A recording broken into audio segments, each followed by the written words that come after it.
Welcome back to Bible Bites. Today we're talking about John chapter 12. And in this particular chapter, which is broken up into maybe three sections, if you want to look at it that way, Jesus is now coming to the point in his ministry where resurrection, or I should say his crucifixion and the eventual resurrection is getting pretty close. So we pick up a little bit after what happened in the last issue, which was the resurrection of Lazarus.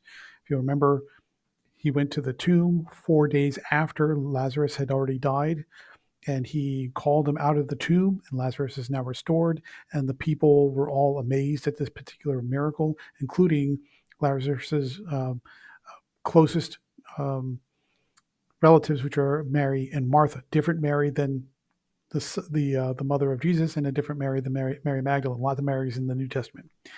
And so now we pick up a few days later. Jesus is headed into Bethany for the feast of Passover. Now, he stops a little bit along the way for a meal with his disciples, and he stops in at Mary and Martha's house.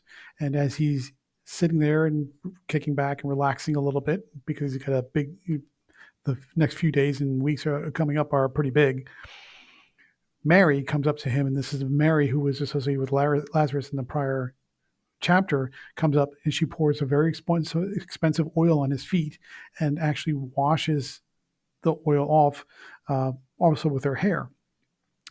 And the disciples are sort of amazed by this act of generosity because that perfume is very expensive. And Mary's position in this act is very subservient and very, I would say, humble. Humble is probably the right word. And of all the disciples, of course, the one who speaks up is Judas Iscariot, who we know who will eventually come to know as a traitor. And Judas says, "Why are you doing that? Why are you throwing that very expensive perfume away? You could sell that and then take the money and then feed the poor, or do something with it." And Jesus says, "No, no, no, hold on. Don't get mad at her. First of all, she was saving that perfume for my death and burial, because he's now verbally reinforcing that his death is imminent. Second, he's also accepting this gift from Mary because it is an act of submission, of subservience to somebody who is following Jesus, who is the Christ, and God. So that is all keeping in line with his acceptance of his followers, showing their to everything that they have, effectively giving everything they have to follow him, to submit to him, to praise him, and to worship him.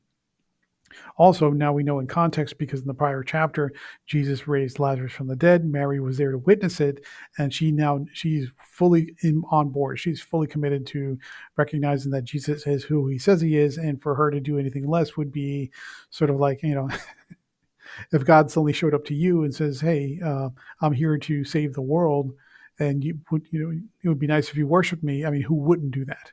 That would be foolish. So Mary gets it, even though Judas doesn't. And so that's where we pick up from there. And he basically saying she's doing it because she knows that my time, as I've been preaching, is imminent, and and I accept this offering of humble submission. So the next day, Feast of Passover is coming. Jesus heads into Bethany, and he's riding on a donkey. Everybody's heard about the resurrection of Lazarus and recognizing that this is the guy who performed that miracle. So they're bowing down to him. They're saying, "Lord, Yahweh, you are the Messiah, you are the Christ," and they're throwing palms in front of him as a sort of a way to acknowledge his authority, almost as a royal entering the city, even though he's doing it in the most humble of circumstances. He's riding in on a donkey, which is not this big, majestic horse. He's doing it on a lowly pack creature, a lowly piece of cattle, if you will. And they're throwing down the palms, they're throwing down whatever they had to basically give him a carpet, a soft path to walk into the city as a form of acknowledgement of his authority. Now, that's where we get the whole concept of Palm Sunday from. They're throwing down palms for Jesus to ride in on his donkey, and Palm Sunday is acknowledgement of that event where he's coming into town for the Passover, and which is going to lead up to eventually his arrest, torture, crucifixion, and resurrection. And what the disciples don't realize at that moment, but they will recognize later, is that is the fulfillment of the prophecies that were laid down, most of which were laid down in the book of Isaiah. So here we have just Christ doing this simple act, and Jesus is now fulfilling the prophecies that were spoken of in some cases hundreds of years ago. Now, while all this is happening, we'll move on to that kind of the next and almost the final part of the story is a bunch of the Greeks that were present. They wanted to speak to Jesus, and they wanted to say, we want to talk to you, we want to find out what you're really about and what's really going on. And Jesus says, I'm here to plant the seeds of salvation and health and restoration between humanity and God. I'm not here to judge you. I'm not here to punish you. That's going to come later. That's going to come at the final judgment at the end of time. But here I'm here all about giving you planting the seeds of salvation, giving you what you need and moving on. And to reinforce what that happens, a voice comes from the sky that says, yes, I glorify him. I glorify the one I have sent. And is effectively, for all intents and purposes, it's the voice of God. Some people see it as that. Some people see it as the voice of an angel, but it is absolutely a celestial voice that is speaking from the heavens saying, yep, he's the guy. He's the one we'll glorify, and he's here to do the great work. Then that sort of leads to a follow-on moment where the Pharisees are seeing what's going on, and they're getting really, really spun up. Jesus is now getting the adoration of the crowds. Everybody's cheering him on. They're treating him like royalty, and the Pharisees want none of that. They're saying, look, this is starting to get out of control.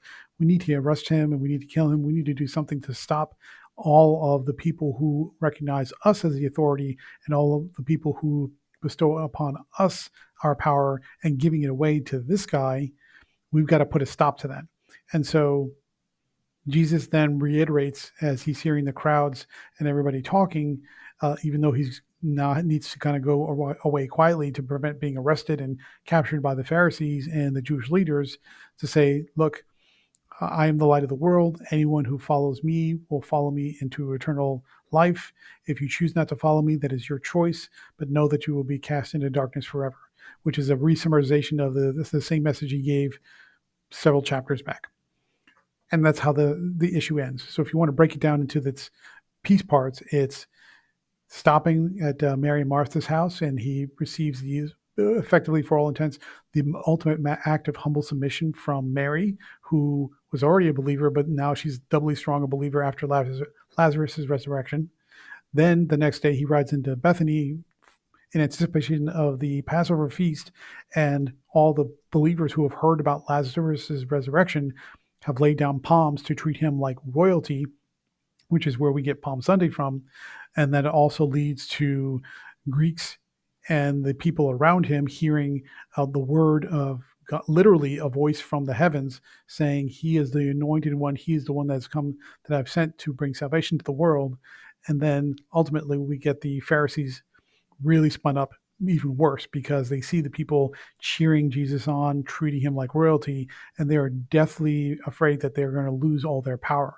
And so now they have committed themselves to saying, we got to find some way to arrest this guy and to kill him before we lose any power that we have here on earth. So that's it. That's John chapter 12. That's really sort of the precursor to what's going on, that it'll eventually lead to the crucifixion and resurrection. But this is where it's starting to come to a head.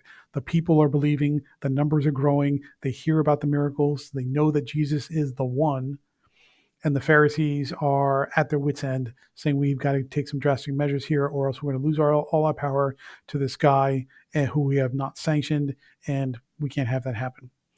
And what is the underlying theme about all that? I think the entire chapter really is about building momentum. It's really about saying the death is now imminent, the death is coming, and all the people are starting to, for lack of a better term, draw their spiritual battle lines between the people who believe and the people who are more aligned with staying where things are, because that's either what they're used to or what they're selfishly and greedily want to hold on to, or whether it's money, which is Judas's situation, or whether it's power when it comes to the Pharisees. And so the spiritual battle lines are being drawn, and that's all sort of coming to a head up to that final moment. So that's it, John chapter 12 in a nutshell. Please read this chapter. Let me know what you think. If you need prayers, somebody to pray for you, or you need help finding a Bible, there's an email address down in the notes section. If you just want to use an online Bible, I've got up on the screen Bible Gateway, which is completely free. But I want you to please read this chapter, give me a thumbs up to let me know that you read it, and then leave a comment down below. Let me know what you think. Otherwise, thank you very much for joining. I'm Gabe. This is Bible Bites. Thank you. Have a great day. God bless you. And I'll talk to you soon.